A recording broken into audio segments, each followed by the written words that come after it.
any dog whenever I knock on someone's door. You want to flick us? Okay. Have to play with you. Come on. Okay. Do you want to play with us? Okay. The Grand Old Duke of York's men talking about his plan. But he will go right to the very top.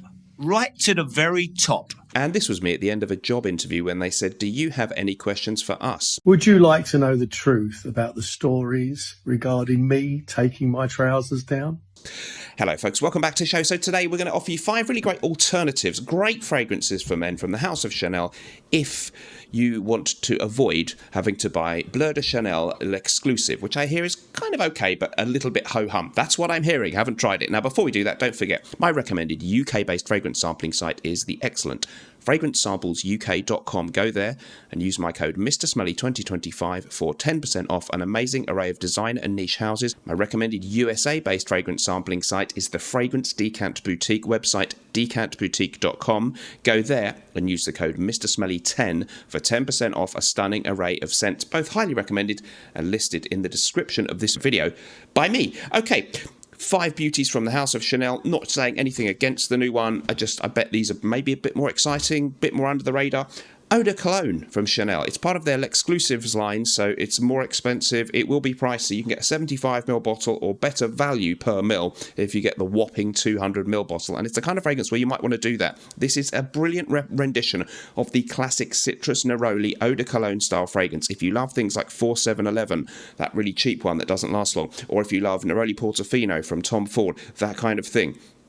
This is the Chanel rendition, and it has all that Chanel quality, a little bit more longevity and power than some of those other ones, although it's not the strongest fragrance, and just exquisite balance of floral notes, beautiful crisp citrusy accords, that classic orange blossom neroli type thing, and a sort of velvety musky undertone. Really beautiful, crisp, clean fragrance, expensive, but it could just be worth it. Eau de Cologne from Chanel, don't overlook this one, very unisex. Next up, Pour Monsieur Eau de Parfum, 2016 release, I think, sort of connected to an earlier flanker to Pour Monsieur. Let's not get into that anyway.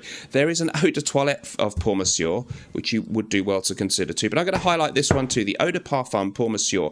Essentially just green notes, lavender, and a woody, primarily, I think a sandalwood kind of undertone. It's gentlemanly, it's grown up, it's mature smelling, it's classy, it's got a sort of old money type of aura about it, and the longevity is pretty decent. If you like things like Bois de Portugal, one of my favourites from the House of Creed, it's in the same kind of ballpark with fragrances like that. Or if you maybe have fond memories of, or still have a bottle of Le Troisième Homme de Caron, it's in that same kind of gentlemanly, grown up, green, bitter, woody kind of category, and it's excellent stuff. So, and of course, not every other person you know will have heard of it or be familiar with this type of smell. Something a bit different. It'll elevate you a little bit, perhaps above the crowd, in a way that L'Exclusive from Bleu de Chanel may not do. Brilliant stuff. Love it. Okay, next one. We will go with Boy. Oh boy, is it good. Boy de Chanel, again, 2016 release. Olivier Polge, the current main man there, was a perfumer for this one. And it's a classic aromatic fougere with a twist. It has that soapy barbershop aura about it, a rather powdery and floral feel, more floral than your average aromatic fougere fragrance. So some people may even feel it leans a little more feminine than they would prefer in a fougere, but I think it's brilliant. I think it's an oriental style fougere with a hint of powdery sweetness, floral accords, and that fresh kind of green stuff, and the lavender. Again, really high quality. It is from the more expensive range, but you might just find that it's worth it. It's absolutely beautiful, fresh, clean, approachable, cuddly, and exudes that Chanel quality and class. I love that about the Chanel house. They always have classiness about their fragrances compared to Paco Rabanne or whatever. Some of their fragrances can be fun too, but they don't necessarily, they have a sort of bubblegum pop vibe about them that I don't care for so much. At nortonandwilson.com, you can now get 20% off when you order any 2 or more individual 100ml bottles. Just add your items to the cart and the discount will be applied automatically. Next up, of course, still great in the modern formula, Egoist from Chanel. Wonderful sandalwood fragrance. It's got mandarin in the opening too, and Brett seed, rose, rich, deep, complex, a little bit of sweetness, spicy accords, and this beautiful, beautiful. If you know what the smell of sandalwood smells like, you'll recognise this is one of the best designer renditions, going way back to 1990.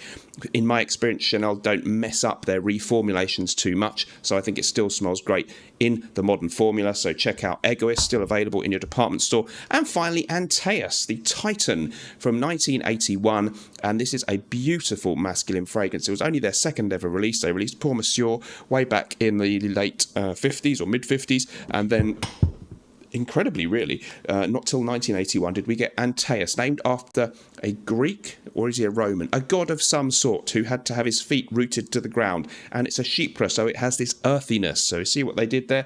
So you've got oak moss in there. You've got the beautiful Chanel jasmine. You do have a freshness as well. Some people sort of say this is a powerhouse like Koros from Yves Saint Laurent. But I think Lex Ellis, the reviewer, many years ago said if Koros from Yves Saint Laurent is Arnold Schwarzenegger with his top off and his muscles bulging, this is him in a tuxedo. And I kind of like that.